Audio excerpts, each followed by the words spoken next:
Vidíme, že súčasný svet je zmietaný mnohými konfliktami. Máme tu vojnu v Iráne, v Gáze, na Ukrajine. A v tomto kontexte ako kresťania sa pýtame, že čo je autentický kresťanský postoj? Máme byť pacifisti? Máme odmietať vojnu? Alebo máme byť ako rytieri, ktorí sa postavia na stranu spravodlivosti a budú hájiť záujmy nevinných a trpiacich? Matúš, čo na to hovoríš? Pán Ježiš v Evanjeliu povedal, jedno robte a druhé nezanedbávajte. Kresťan by sa mal zo všetkých síl snažiť o mier, ale keď je to nevyhnutné, je dovolené siahnuť aj po obranných vojenských prostriedkoch.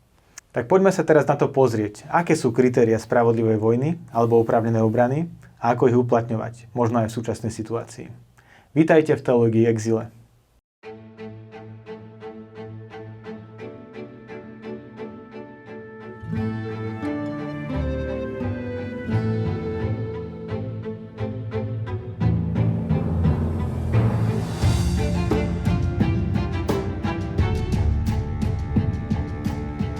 Takže vítajte v ďalšom dieli Teológie v exile.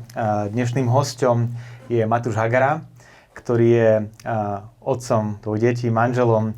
Vyštudoval licenciát z teológie na Katolíckej univerzite v Trumau a študuje na Pápežskej univerzite svätého Tomáša Akvinského Angelika v Ríme, kde vyštudoval aj súčasný pápež Leo XIV. Takže Matúš, vítaj v štúdiu. Ďakujem. No a poďme na vec.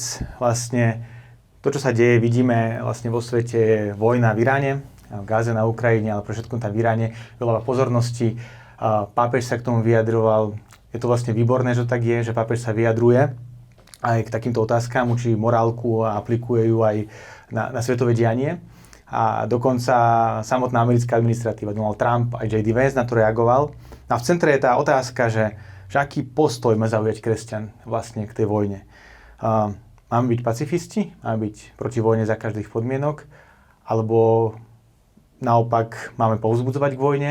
Máme používať zbrane? Ako to vlastne je? Je to veľmi ťažká otázka a vyžaduje viacero rozlíšení, ale kresťan by mal vždy počúvať pápeža.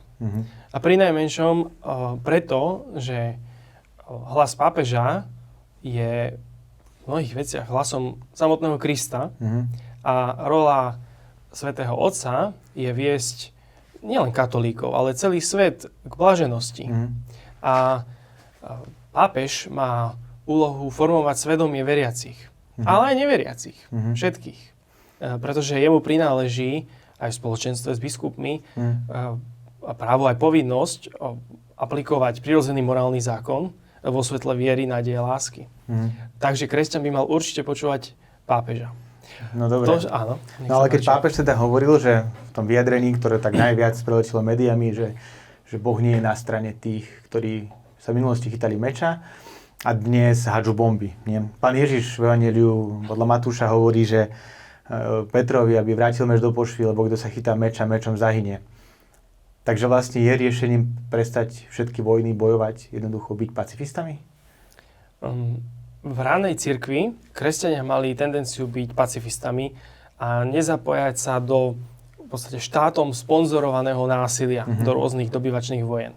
Avšak tá situácia sa postupne zmenila aj tým, že kresťanstvo sa nielen stalo tolerovaným v Rímskej ríši, ale stalo sa štátnym náboženstvom a aj cirkevné autority museli zodpovedať na viaceré otázky, napríklad akým spôsobom majú sa správať vojaci v armáde, majú byť pacifisti, nemajú sa vôbec zapájať do akýchkoľvek vojen, nemajú posluchnúť svojich nadriadených v armáde. To sú všetko veľmi konkrétne otázky, ktoré vyplývajú aj z tejto diskusie. Takže... A čo vlastne, ako keby, že čo je vlastne v centre otázky? Lebo vlastne tá otázka niekedy sa rancuje, že teda, dobre, no tak sme za mier, alebo sme za vojnu. A mne sa zdá, že niekedy ako keby tak obchádzame, čo je vlastne ten mier. Že niekedy ten mier rozumie ako taký pokoj zbraním, absencia vojny. Ale vlastne myslím, že aj pápeži hovorili, že to nie je pravda. Že ten mier je vlastne ovocím nejakej spravodlivosti. Tak môžeme trošku, že čo je vlastne ten mier, alebo že z čoho vlastne vychádzame pri mieri? Možno by sme mohli začať aj takým trošku úvodom, že človek je spoločenská politická bytosť. Človek je stvorený na Boží obraz. A prirodzene žije v komunite, rodí sa do rodiny. No a existuje nielen nejaké moje osobné súkromné dobro, ale aj dobro, ktoré je spoločné pre nás všetkých. Zdieľame ho, takže existuje spoločné dobro. No ale keby každý iba robil to, čo chce, tak by sme nikdy spoločné dobro nemohli dosiahnuť. Čiže potrebujeme nejakú autoritu v spoločnosti, ktorá bude viesť ľudí alebo členov komunity k spoločnému dobru. Môžete ešte trošku prerušiť? Vieš na nejakom príklade uvieť, čo je spoločné dobro? To znamená, že neviem, ja mám pohár, tak ty máš ďalší, že máme mať spoločné vlastníctvo? To znamená spoločné dobro? Alebo čo si pod tým spoločným dobrom rozumieť? Áno, spoločné dobro nevylučuje existenciu súkromného vlastníctva, samozrejme, avšak sú rôzne stupne spoločného dobra, ale tým najvyšším je Boh sám. Pretože kto má účasť na Bohu, tak z toho spoločného dobra neobúda ani sa nejako nedelí. Ale spoločným dobrom napríklad je aj mier. Keď nikto nemôže povedať, že ja mám viacej mieru a ty máš menej mieru. Že to je vlastne nie, to je súčasťou toho spoločného dobra, že to není tak, že to je súčet našich súkromných dobier, že sa tak často používa ten príklad nie s nejakou hrou futbal. Že to nie je súčasť individuálnych výkonov, ale to je spoločná snaha vlastne vyhrať ako tím a to sa nedá vlastne rozdeliť na individuálne výkony jednotlivých hráčov. Ono to funguje len keď všetci hrajú vlastne ten spoločný cieľ a to je to spoločné dobro však. Áno, a mohli by sme tam napríklad pridať aj poznanie pravdy, čo je prirodzene na univerzite alebo v rôznych akademických prostriedkoch. Že sa vlastne vedeckým bádaním pozná tá pravda, ktorú... A to je spoločné dobro. Vlastníme ako spoločnosť. Alebo verejné zdravie. A to je tiež spoločné dobro. Možno, že v takej obmedzenejšej miere, keďže sme už viac na materiálnej úrovni, je to aj diaľnica. Sice ju nemôže každý používať v rovnakom čase, pretože by sa upchala, ale je to jednoducho niečo, čo patrí všetkým a môžeme ju využívať. Takže je tam tiež určitý stupeň spoločného dobra. No a teda ten mier, keď je spoločné dobro, že skús to rozvieť, čo to znamená. Tak keby som ešte rozvinul tú myšlienku, že úlohou autority v spoločnosti je nielen zabezpečovať mier a určité blaho, prosperitu členov komunity, ale aj chrániť danú komunitu pred vonkajšími hrozbami. A teda komunita nie je izolovaná, ale zvyčajne žije s určitými inými komunitami. Mohli by sme to nazvať, že spoločenstvo štátov, ktoré... Čiže štát je tá komunita a žijeme v viaceré štáty, ja to každý rozumiem. Áno. A môže sa stať, že tie vzťahy, ktoré sú medzi komunitami, medzi štátmi, sú založené na spravodlivosti, na pravde a dokonca aj na láske, čo by sme mohli chápať ako určité priateľstvo alebo dobro pranie si. Áno, určitá spolupráca. A že nie sa len tolerujeme, ale spolupracujeme, máme sa radi a prajeme si a nejakým spôsobom ideme sa. A základom by sme mohli povedať, že je prirodzený zákon, z ktorého vyplýva, že neubližovať svojmu blížnemu, neubližovať svojmu susedovi, pretože keď mu budem ubližovať, pochopiteľne tie vzťahy nebudú dobré. Čiže to, čo platí na úrovni jednotlivcov, na teba, tak v nejakej miere platí aj na úrovni tých väčších komunít, štátov alebo nejakých zoskupení. To môže byť asi aj zoskupenie štátov ako Európska únia. Áno. Rozdiel je, že ak sa deje nejaká nespravodlivosť na úrovni napríklad jednotlivcov alebo susedov, alebo v rámci tej širokej komunity, napríklad v rámci štátu, existujú donúcovacie prostriedky, že tá autorita, ktorá vládne, má donúcovacie prostriedky, napríklad políciu, alebo v hraničných prípadoch aj armádu, aby znova dosiahla určitý spravodlivý poriadok. Problém je, že v medzinárodnom spoločenstve, teda vo vzťahu medzi štátmi, takáto autorita neexistuje a teda nikto nemôže vynútiť mier. Alebo nikto nemôže striktne za to vynútiť, aby vzťahy medzi štátmi, medzi týmito komunitami, ako si ich nazývame, boli spravodlivé a založené na priateľstve. Takže to je určitý problém, ktorý tu máme a zároveň je to aj výzva k väčšej zodpovednosti za naše vzťahy. Čiže vlastne, ak je mier vlastne, že dal by sa povedať, že rozumiem to správne, že ten mier nie je len to, že sa nebojujú tie štáty, ale žijú v určitom usporiadaní, ktoré je spravodlivé. Áno. Inak povedané, porušenie mieru nie je len to, keď začneme bojovať tie štáty s zbraňou v ruke, ale napríklad aj vykonanie nejaké nespravodlivosti voči buď dovnútra nejakej komunite, že by som napríklad utlačal nejakú komunitu. Napríklad za komunizmu, keď boli kresťania prenasledovaní, tak ťažko môžeme hovoriť o nejakom miery však. A rovnako to platí o nejakých neprávostiach, ktoré sa dejú napriek štátmi. Hej? Napríklad, keď sa uvolia nespravodlivé clá, môžeme sa pýtať, hej, že či to je vlastne spravodlivé usporiadanie však. Áno. A keď sa teda takto zarancujeme ten mier, tak vlastne, že byť kresťanom neznamená, že sa snažiť len o absenciu vojny, ale dosiahnuť ten spravodlivý mier, čiže tú spravodlivosť spoločnosti. Áno. No a toto vlastne tradične učil aj svätý Tomáš Akvinský, ktorý hovorí že o tom jus ad pacem, že vykonáme tú spravodlivosť k tomu mieru. No a v tomto všetkom vlastne ty si sám povedal, že autorita má niekedy oprávnenie použiť aj donúcovacie prostriedky, moc. Tak cirkev toto vlastne oficiálne ak učí, že my môžeme používať násilie na dosiahnutie spravodlivosti? Nie je to také nanúcovanie? Tak táto otázka sa historicky vyvíjala, pretože sa menili okolnosti. A autorita, teda úloha autority je chrániť spoločné dobro. A to spoločné dobro môže byť ohrozené tak nazvime to vnútornými nepriateľmi, napríklad kriminalitou, alebo vonkajšími hrozbami, vonkajšími nepriateľmi. Teda, a to môže sa stať, že nejaký iný štát sa rozhodne ublížiť nejakým spôsobom druhému štátu, alebo koná voči nemu nespravodlivosť. No a táto napáchaná nespravodlivosť si pýta nejakú odpoveď, teda nejakú nápravu. No a keď k tejto náprave nedôjde, tak tradične to bolo chápané, že tá strana, ktoré bolo ublížené, môže nejakým spôsobom potrestať ten štát alebo tú komunitu, ktorá danú nespravodlivosť spáchala. Aha. Čiže toto je zaujímavé, lebo vlastne často sa hovorí že tá vojna, aj katechizmus katolíckej cirkvi vlastne hovorí, že teda existuje povinnosť vlastne autority, nielen právo, ale povinnosť vlastne vziať zbraň do ruky a brániť vlastne svojich občanov.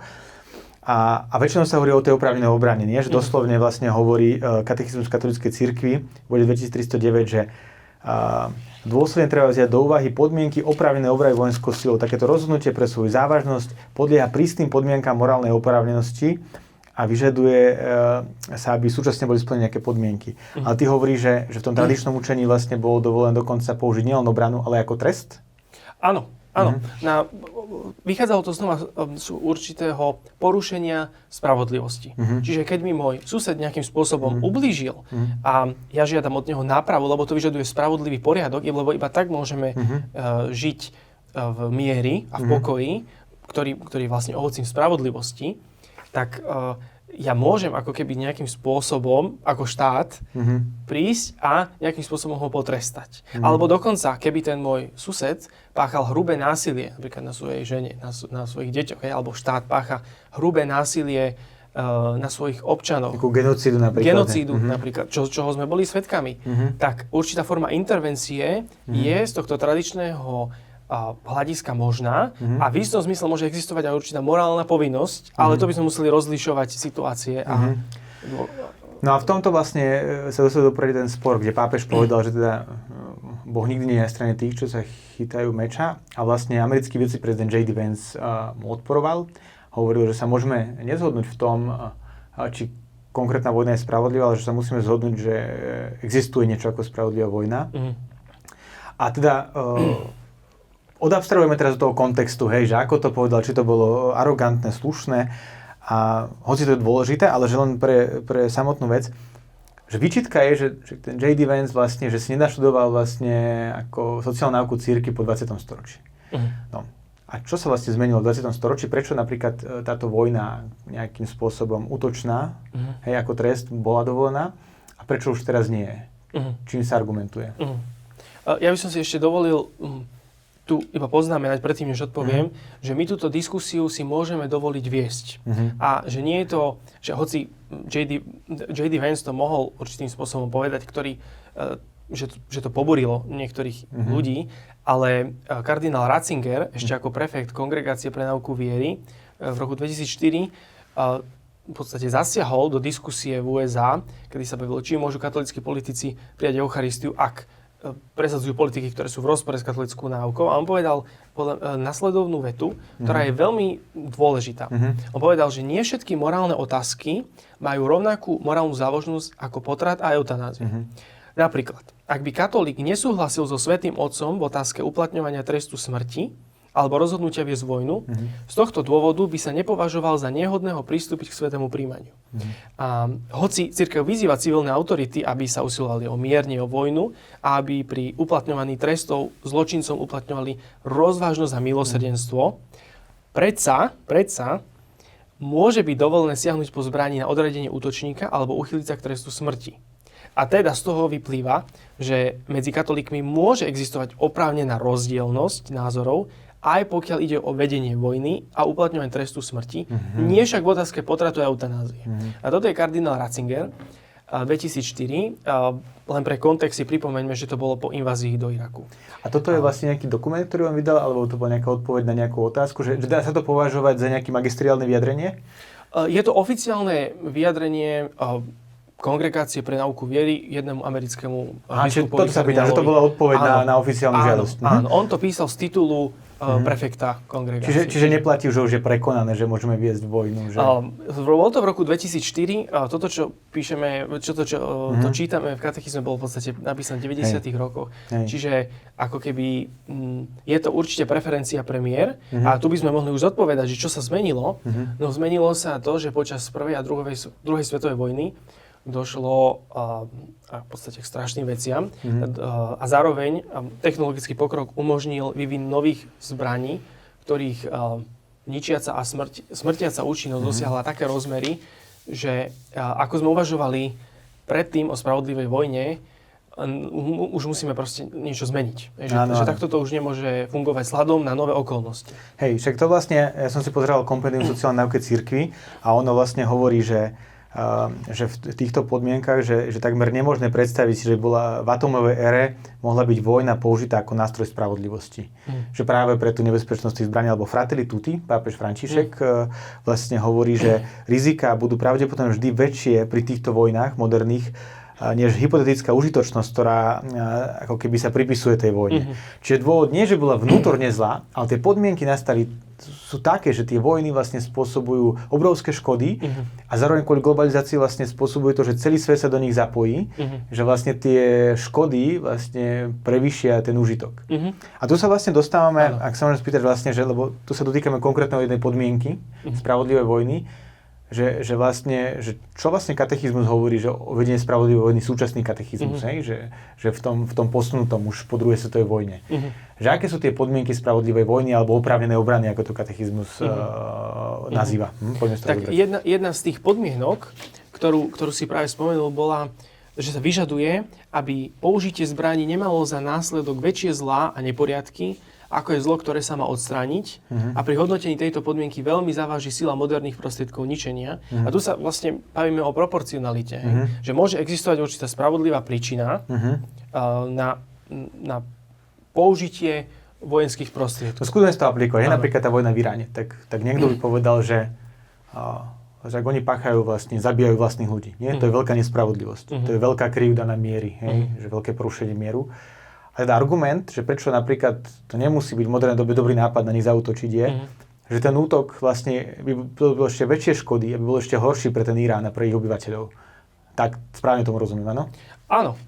Akože pápež František vo Fratelli Tutti je všeobecne veľmi kritický k intervenčným vojnám a jeden z jeho argumentov je aj to, že my ako keby uvažujeme o nejakom hypotetickom ohrození v budúcnosti alebo zle, ktoré by nám mohlo uškodiť, alebo nejakej hypotetickej budúcej škode, ale v realite, v súčasnosti, tá agresia spôsobí smrť mnohých nevinných ľudí a spôsobuje zároveň obrovské materiálne škody a v prípade napríklad jadrových zbraní, biologických alebo chemických, aj environmentálne škody, ktoré potom majú negatívny vplyv na ďalšie generácie. Rozumiem. Čiže toto je vlastne ako keby... že toto je tá podmienka, že vlastne že musí byť primeraná, že tuto vlastne sa s tým zapasíme. A ty ešte hovoríš, že k tej primeranosti ešte patrí to, že to nemôže byť hypotetický dôvod, ale musí byť priame ohrozenie. A v argumentoch sa vlastne hovorí, že hypoteticky, že možno, keby si Irán vyrobil jadrovú zbraň, tak by mohol použiť. Ale že to je ten hypotetický dôvod. Áno, keby pápeža Františka sa spýtame, čo si o tom myslí, tak on by bol veľmi kritický, pretože by sa spýtal, no a má Irán jadrovú zbraň? Napriek, nepáči sa nám nespravodlivosť, ktorú iránske autority páchajú na svojich obyvateľoch a pápež Lov to tiež odsúdil. Ale zároveň sa pýta, no a tá príčina, teda pre ktorú mali napríklad Spojené štáty zaútočiť na Irán, majú jadrovú zbraň? Zatiaľ nemajú. Nemajú a že nariadili, že ju robia? Hej, neviem. Nemáme detailné informácie, ktoré má americká administrácia. A toto je ďalšia vec, nie? Že vlastne my, keď chceme začať nejakú vojnu, tak nám nestačí vlastne len mať pravdepodobnosť. Že nás vlastne ako katolíkov my veríme, že keď máme robiť akékoľvek morálne rozhodnutie, my musíme mať istý morálny úsudok svedomia, že to je správne. Že nestačí len pravdepodobnosť. Dobre, ďalším kritérium je čo? Teda vlastne primeranosť, hej, že musí tam byť vážny dôvod, to sme si povedali, že nejaká nespravodlivosť, primeranosť. A čo ešte tam musí byť splnené? Tá škoda, ktorá môže byť spôsobená útočníkom národu alebo spoločenstvu národov, by mala byť trvalá, ťažká, istá. Čiže nemalo, keď sú nejaké konflikty, ktoré nie sú také vážne, alebo tá nespravodlivosť, ktorú jeden štát spôsobí druhému, nie je taká vážna. Teraz sa bavíme, že napríklad v tomto prípade, že Amerika by mala právo teoreticky zaútočiť na Irán, iba keby hrozilo trvalé a nezvratné škody. Áno, môžeme si to aplikovať, že je vlastníctvo jadrových zbraní v rukách iránskej vlády naplnením tej podmienky, že je to škoda z pohľadu Spojených štátov, lebo z pohľadu Iránu to takto nie je. Áno. A že toto vlastníctvo jadrových zbraní je trvalá, ťažká, istá škoda. Otázne aj, že vláda v Pakistane napríklad má jadrové zbranie. A tiež je to vlastne Islamská republika, tiež problematická, tiež perzekuje ľudí. Áno, brutálne utláča kresťanov. Čiže ako keby... Rozumiem. Možno rozdiel je v tom, že Irán financuje terorizmus v okolitých krajinách. Čiže len je to opäť, že je to na diskusiu. To je vždy ťažké pri tej aplikácii, nie? No a potom ďalšia podmienka je nie, že tam sa ešte hovorí o šanci na úspech, že vlastne tam ide o to, že tá vojna sa má vlastne, čo to znamená šanca na úspech, že musí mať nejakú možnosť dosiahnuť ten cieľ, ktorý chceme? Že tak? Áno. A možno by sme sa mohli aj pýtať, že či nie je rozumnejšie voči superveľmoci, ktorá má obrovské vojenské zázemie, či nie je lepšie s ňou rokovať a diplomaticky nájsť nejaký kompromis, keď je vysoko pravdepodobne a takmer isté, že to nebude viesť k vojenskému úspechu. To teraz hovorí, že o Amerike ako veľmoci, či o Iráne?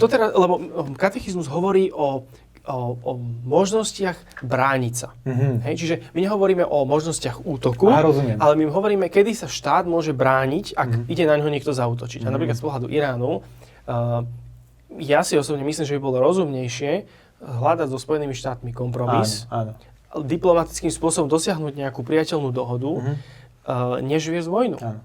A z pohľadu Ameriky nie, že asi ak by teda sme pripustili, že Amerika sa bráni pred potenciálnou hrozbou, čo sme povedali, že nie je úplne košak, ale keby, tak vlastne tam je otázka, že vlastne ten cieľ, čo si stanovuje, napríklad zničiť tie zbranie hromadného ničenia, ak by tam boli, že či je uskutočniteľný, či je dosiahnuteľný. Toto vlastne sa celkovo ťažko o tom baví, lebo Amerika vlastne mení tie ciele.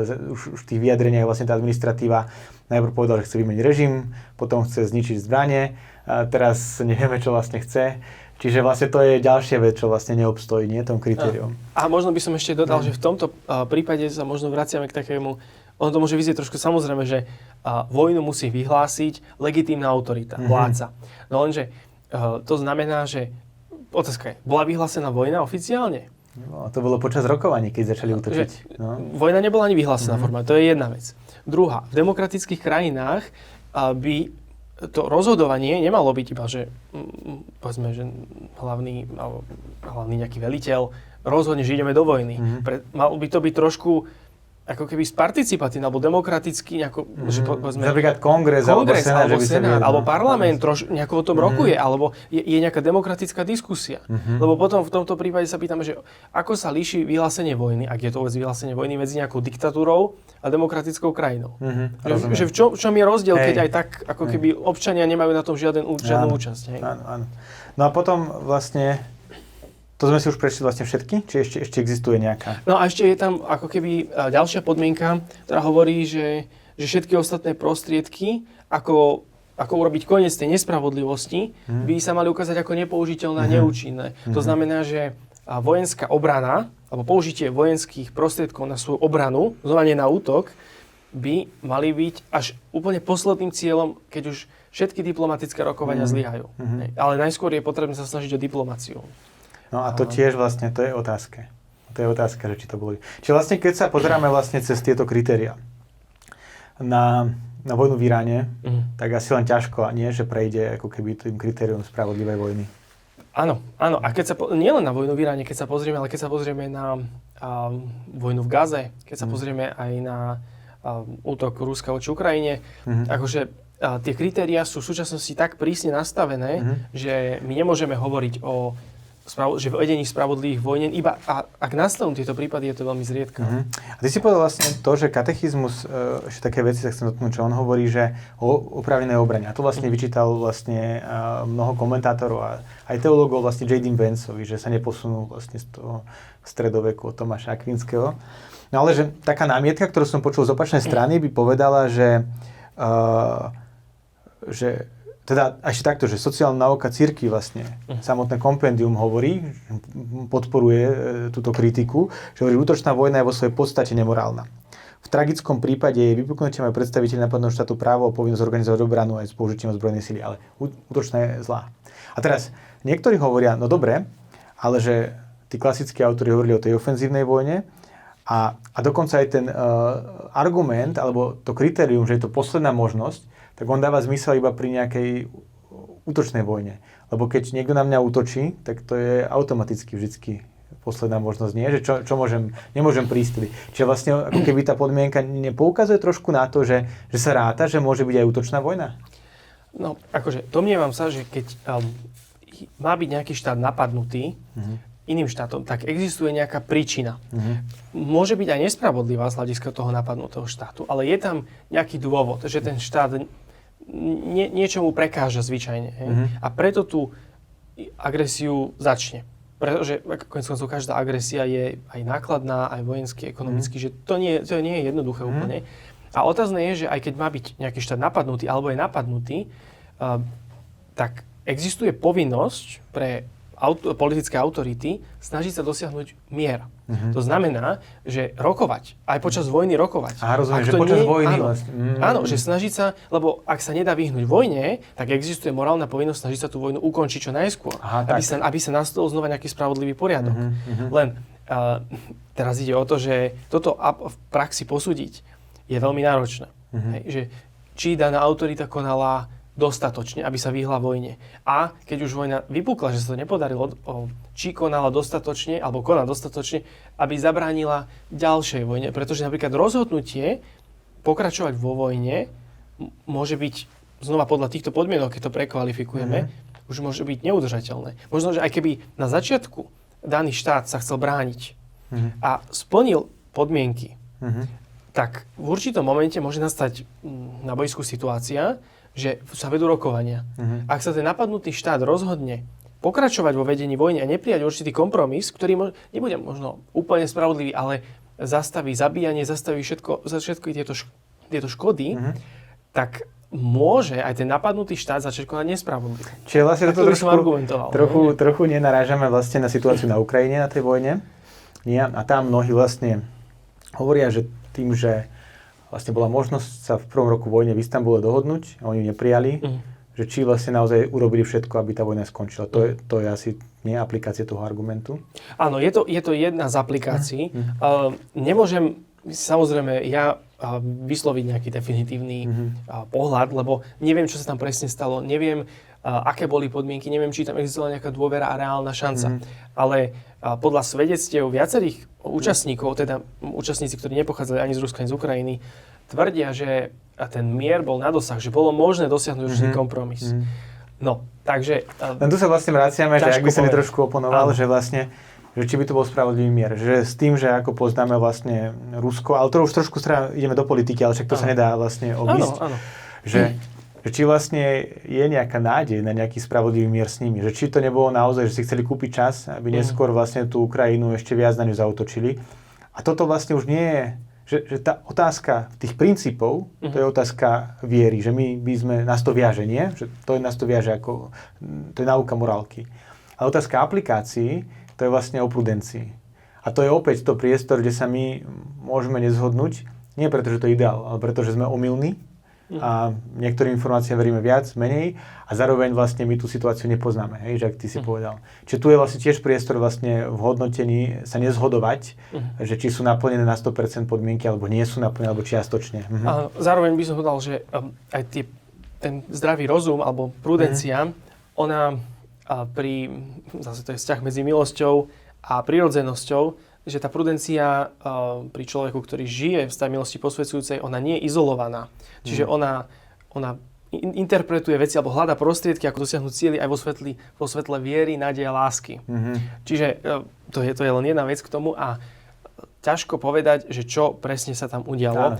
Iba tvrdím, že keď už vojna začala a prebieha nejakým spôsobom, tak je lepšie sa snažiť sa zastaviť ďalšie páchanie nespravodlivosti, lebo vo vojne sa deje nespravodlivosti. Zomerajú mnohí ľudia, spôsobujú obrovské materiálne škody, miliardové, desiatky miliardové, ak nie viac, aj environmentálne.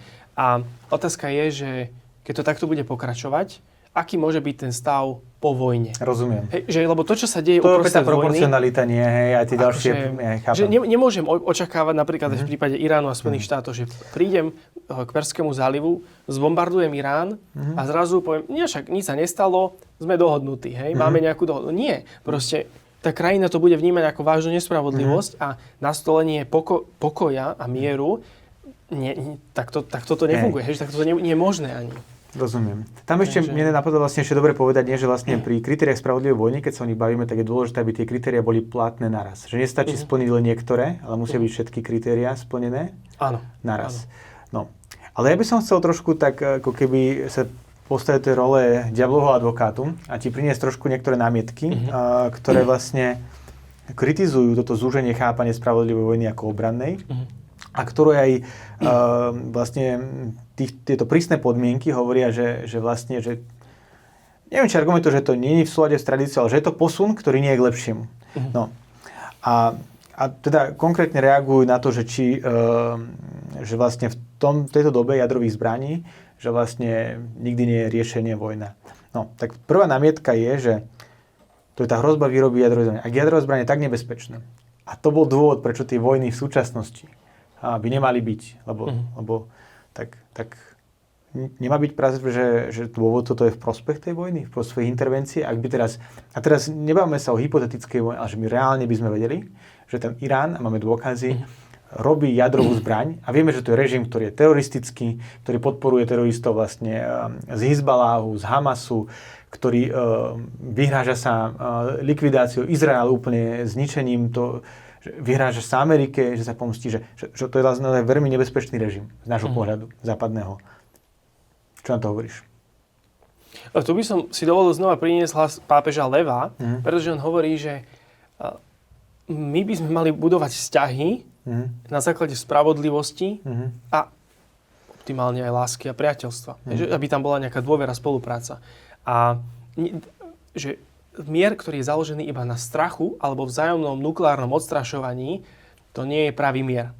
Čiže ako keby to, že do akej miery je to možné zaútočiť alebo nezautočiť, to ešte môžeme rozobrať, ale že toto podľa mňa je dôležité no tomu rozumiem, ale čo keď sa to nedá? Čo keď tá strana proste nechce jednať a chce byť nepriateľská? Teraz možno sa nebavíme o vzťahu Ameriky a Iránu, ale Iránu a Izraela. Irán proste deklaruje koľko už? 30 rokov? 30, že o tých revolúcií, že on chce zničiť Izrael. Áno. Že tam není možné priateľstvo. No, tak by som povedal, že oni si koledujú, lebo takto, oni tiež páchajú nespravodlivosť týmto spôsobom. Oni sa dodržujú prirodzený morálny zákon v tom, že neubližovať svojim blízkym, nedodržiavajú. Čiže oni tiež páchajú nespravodlivosť a formu násilia. Takže z hľadiska tradičnej teórie spravodlivej vojny je to tak, že ak tá krajina pácha násilie, pácha nespravodlivosť a odmieta to napraviť, čo odmieta, tak môže byť potrestaná za to, hej? Čiže z hľadiska... No a toto je môj ďalší argument, lebo jedna vec, že dobre, hrozí jadrová zbraň. Ale však vlastne, keď teraz tá morálne učenie, však skúsenosť je taká, že tak morálnym učením katolíckej cirkvi sa budú riadiť veriaci ľudia alebo ľudia dobrej vôle, ktoré toho pápeža vnímajú ako autoritu. Tí gaunery na to kašľú. Irán vlastne na to kašľal vždy. Hej? A že nie je práve toto zúženie chápanie vojny ako obrannej, nie je to vlastne povzbudenie pre takýchto diktátorov? Že oni vedia, že tie legitímne a spravodlivé režimy proste na nich nezautočia, lebo vlastne to považujú za nemorálne a ich to povzbudzuje, že však aj tak mi nič nehrozí, tak budem podporovať teroristov, tak budem prenasledovať vlastných obyvateľov. Akože ja sa domnievam, že tie štáty, povedzme západné, ktoré akože sa akože držia teórie spravodlivej vojny, v skutočnosti sa aj nedržia. Oni iba používajú jazyk, ktorým obhajujú svoje konanie pred obyvateľmi, pred občanmi. Čiže ako keby to správanie, keby že si to predstavím, že druhá svetová vojna a druhý vatikánsky koncil je určitý akýsi prelom v chápaní a je tam zásadné zúženie chápania vojny, alebo je tam sprísnenie podmienok, tak štáty sa správajú veľmi podobne, okrem teda jadrových zbraní, pretože sú si vedomí, že to vzájomné odstrašovanie v istom zmysle funguje, ale to nie je mier, to je len mier založený na strachu, čo nie je pravý mier. A ešte tu by som zdôraznil, že cirkev odmieta existenciu jadrových zbraní ako takých. Že katolícki biskupy americkí v roku 1983 napísali taký celkom dlhý list, v ktorom analýzujú rôzne argumenty a oni tvrdia, že pre akože určité odstrašovanie, dočasné odstrašovanie jadrovými zbraniami je to prípustné morálne, avšak iba dočasne, že ten cieľ je neexistencia jadrových zbraní na planéte. To je cieľ. Ako keby. Hej. No dobre, ale že mňa to stále trápi, lebo tak dobre, odabstrahujme, že teraz vlastne na západe sú nie najpoctivejšie režimy. Ale napríklad, keby teraz ja sa stanem vedúcim nejakej silnej krajiny, ktorá má armádu veľkú a má schopnosť, napríklad Spojených štátov alebo Veľkej Británie, nejaké silné krajiny, a ja by som ako praktizujúci katolík, ja sa cítim zaviazaný tým kresťanským učením. Ja by som si nedovolil vlastne odpovedať. Ale není práve vlastne cirkev vlastne tým, ako to zúžila. A čak môžeme sa baviť, či to je vlastne, v akej miere to je nemeniteľné učenie. Ale že nemôže to byť práve na škodu? Práve to, že tí darebáci tu budú stále. A tí darebáci, na nich vlastne neplatí vlastne morálny apel, ale na nich platí strach. Že vlastne v niečom sa mi zdá, že trošku, že áno, z jednej strany, keď sa pozrieme na tú realitu sveta, treba sa vojne radšej vyhýbať, lebo to prináša obrovské škody. Ale keby sme úplne ako keby pristali na to, že teraz sa budeme vyhýbať vojne, a je to prvotný cieľ, a rezignujeme nejakú spravodlivosť, nejaký spravodlivý mier, ale len absencia vojny, však to môže spôsobiť práve ešte horšie. To môže takýchto darebákov vlastne povzbudiť ešte k horšiemu konaniu, lebo im nič nehrozí. Tu sa znova ocitáme pri probléme, že keď sa vyskytne nejaký konflikt a je v ňom akokoľvek sú tam zaangažované krajiny ako Spojené štáty americké, Rusko, Čína, tak OSN sa stáva nefunkčné. Bezpečnostná rada v podstate je paralizovaná a OSN nie je schopné riešiť konflikty a zabezpečiť mier. Čiže multilateralizmus nefunguje a znova je to o sile, je to o moci silnejších. Takže v tomto prípade USA... Toto je tiež inak, prepáč, ale toto je vlastne, ty si dobrú tému otvoril, lebo to je vlastne veľmi zaujímavé, že vlastne cirkev vo svojich dokumentoch ako veľkú vieru vlastne vkladá v medzinárodné spoločenstvo, OSN. V katechizme katolíckej cirkvi hovorí, že dokedy bude existovať nebezpečenstvo vojny a bude chýbať kompetentná medzinárodná autorita vyberaná primeranou obranou alebo brannou mocou, dovtedy sa nebude môcť uprieť vládam právo na oprávnenú obranu. Čiže ono to vlastne predpokladá, že ideál je medzinárodná autorita vybavená brannou mocou, ktorá bude dodržiavať svetový poriadok. No. A teraz, akože ja si viem predstaviť, že keď to vznikalo a v začiatku bol taký nádej v tej OSN, tak tomu rozumiem. Ale keď si predstavím, že dnes, kde vládne sekulárny poriadok, ktorý je niekedy až protikresťanský, že by táto autorita mala ešte brannú silu, že by mala vlastne armádu, ja sa obávam, že to bude vlastne ešte horšie. A ty si to sám povedal. To nie je spoločenstvo nejaké demokratické zhromaždenie. Tam vlastne má 5 štátov vlastne právo vetovať čokoľvek a vlastne vedú tú bezpečnostnú radu. A je tam komunistická Čína, je tam diktatorské Rusko, Spojené štáty, ktoré jediné použili jadrovú zbraň v histórii. Áno. A potom je tam kto? Francúzi sú tam a Briti?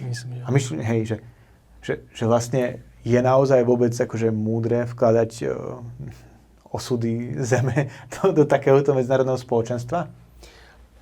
Ja mám z toho osobne obavy.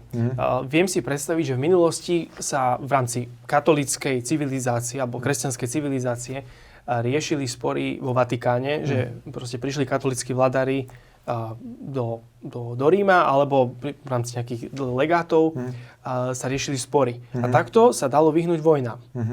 Ale neexistovalo OSN, ale tú autoritu mal pápež. Ako vikár Ježiša Krista na zemi.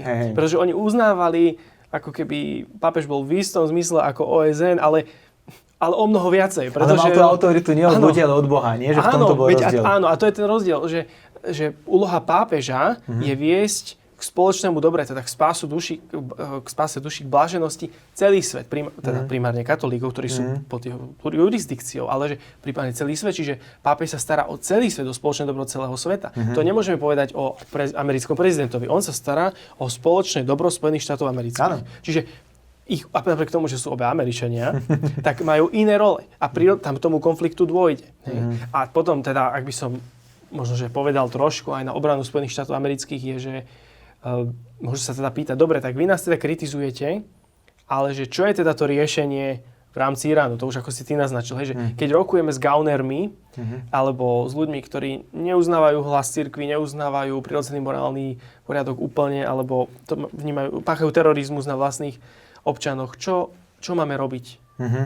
A to je veľmi, veľmi citlivá otázka, pretože to nie je rola Vatikánu. Vatikán nemá ani také poznatky, aby to mohol odporučiť, čiže on nie je v tej roli, ale má povinnosť a aj predkladá určite princípy, napríklad teóriu spravodlivej vojny, vyzýva k mieru. Spojené štáty priamo s Iránom nerokovali 10 ročia. Boli nejaké akože diplomatické rokovania, ale že by sa priamo rozprávali a možno, že viedli nejakú úprimnú snahu o nájdenie určitého spolužitia, tak že ako si usporiada susedské vzťahy, tak to sa ťažko vedie nejaké dobré spolužitie a keď sa nerozprávam s tými ľuďmi. Hej. Čiže možno, že aj toto bola cesta.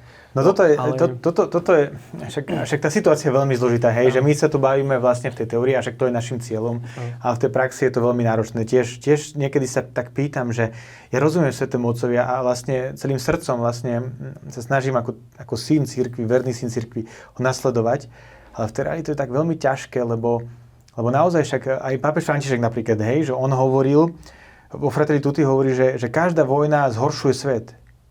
Že každá intervencia. Ale že nie je náhodou, že však poznáme aj z modernej histórie vlastne také vojny, ktoré niekedy pomohli, že tá realita si vyžaduje vojnu.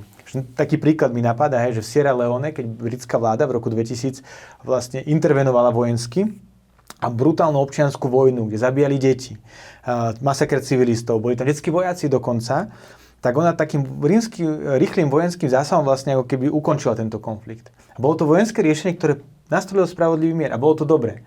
No ale keby sme povedali, že každá vojna zhoršuje svet, tak ani toto nebolo správne.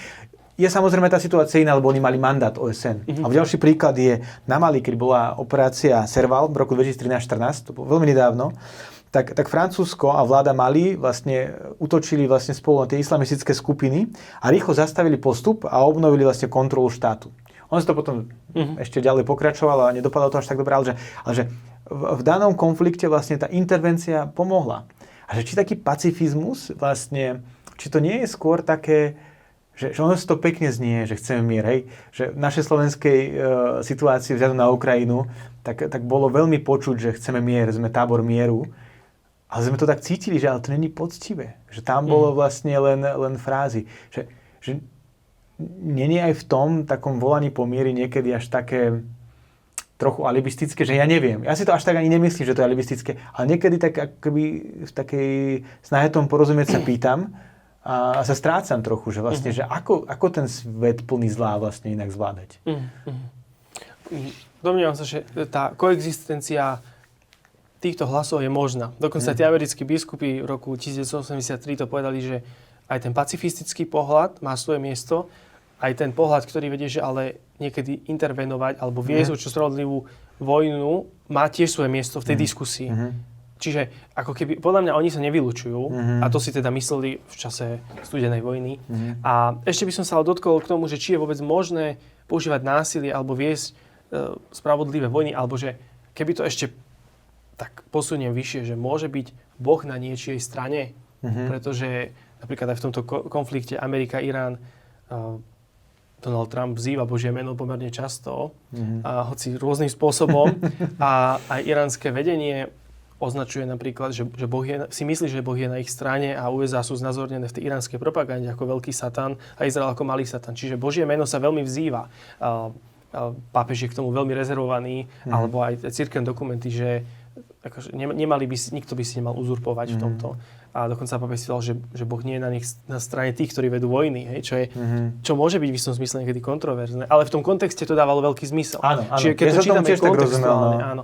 Ale zároveň treba povedať, že bola bitka pri Lepante v 16. storočí, kedy bola Európa, v podstate to bola námorná bitka, kedy bola Európa uchránená pred moslimskými útokmi. Bitka pri Viedni, nedaleko znova. Čiže... A obedve tie bitky nie len, že sú označujú ako tolerované, ale my vlastne máme sviatok. Vlastne sviatky na obidve meno Panny Márie a Panny Márie Ružencovej. Sú sviatky vlastne, kedy si pripomíname tieto víťazstvá a ďakujeme Panne Márii, že bola na strane tých, ktorí držali v ruku meč. Teda Panna Mária, tým pádom asi aj jej syn. No dobre, tak prešli sme si vlastne tieto náročné otázky, ale verím, že to vlastne... No, prepáč. A ešte môžem k tomu dodať, že tá výzva, ktorej čelíme dnes, je, že my už prestávame žiť v liberálnom poriadku a posúvame sa do tzv. Postliberálneho poriadku. To sme mohli vidieť, že od pádu Sovietskeho zväzu a po studenej vojne od 90. rokov mala liberálna demokracia určitú morálnu dominanciu, ale vidíme jej problémy čoraz viacej. Aj Patrick Denny na ne upozornil vo svojich knihách. A keď prišlo na nejaké konflikty, ako napríklad konflikt na Ukrajine, tak všetky tieto viacej liberálnejšie teórie, aj napríklad vo Vatikáne bola veľká konferencia v roku 2016 o spravodlivom mieri, zlyhali. Oni spadli tak trochu ako domček z karát, pretože oni sa spoliehajú na OSN, na multilateralizmus. Ale vo svete vidíme, že takto to proste nefunguje. Že keď príde na nejaký konflikt, tak rozhoduje sila zbraní. A čo veríme, modlitby a hlas aj tých, ktorí akože chcú mier, ale je to realita, ktorá je nová a ktorej čelíme. A pápež František to veľmi dobre povedal, že my nielen čelíme akési epochálnej zmene, ale zmene epochy. A ja si myslím, že mal pravdu, pretože my prestávame žiť v liberálnom poriadku, na ktorý sme boli zvyknutí takmer 30 ročia. A v podstate od druhej svetovej vojny na západe to bol dominantný poriadok, ktorý bol mnohých zase sekulárny. A ocitáme sa v novom poriadku, ktorý sa tvorí. My nevieme, čo to bude za svetový poriadok.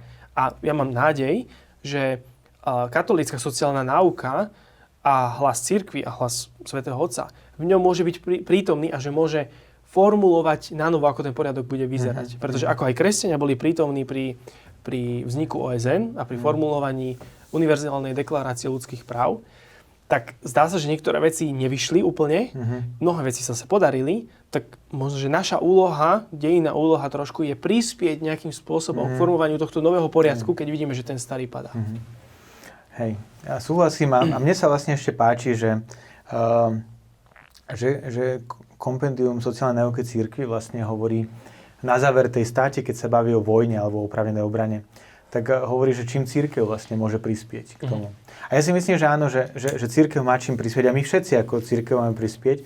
Samozrejme tým, že vlastne vieme viesť dialog, že sa vieme do neho zapojiť, vieme vyjadrovať, zastupovať, alebo byť takými ambasádormi vlastne Krista tu a prinášať vlastne, ambasádormi cirkvi vlastne vo svete, prinášať tie názory ako ľudia, ktorí poznajú nauku. A zároveň ale najdôležitejšie, čo aj kompendium hovorí v bode 519, že cirkev sa zapája do zápasu za mier prostredníctvom modlitby. A osobitne eucharistická slávnosť, prameň a vrchol kresťanského života je nevyčerpateľným zdrojom každého autentického kresťanského úsilia o mier. A to sa mi zdá také vlastne veľmi pekné, že my samozrejme máme viesť diskusiu a hľadať tú pravdu a hľadať vlastne správny prístup a kritizovať tých, ktorí vlastne tú pravdu obchádzajú. Ale že ešte viac máme skladať dôveru do Bohu. Do Boha, ktorý je vlastne pánom času.